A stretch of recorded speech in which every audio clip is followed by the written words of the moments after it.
ครับมีการซุ่มไส้ก่อนส่งเกษตรกรในส่วนซุ่มดาวกระจิตแยกคือเป็นจำนวนการขึ้นเกษตรกรจะเดินทางโดยจำนวนที่นั่นกันครับผมครับครับน้ำส้ม102 บาทครับ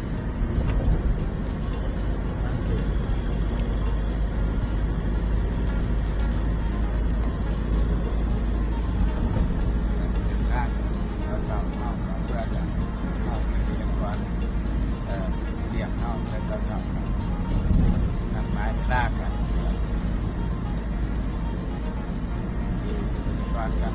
ทำฟาร์มระหว่างตอนนี้ก็เริ่มทยอยนำส่งกลุ่มตัว2 บาทเกษตรกรที่สั่งจองกันไปครับคุยกันก่อนสงกรานต์เมื่อกี้นี่ครับผมจะเริ่มทยอยส่งกันแล้วครับ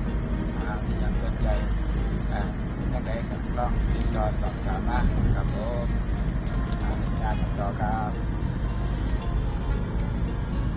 เกษตรกรที่สั่งจองเข้าครับลูกกุ้งกำกาบน้ำทรงเกษตรกรที่สั่งจอง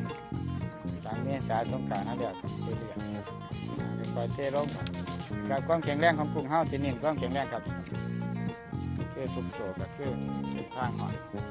แข็งแรงทุกตัว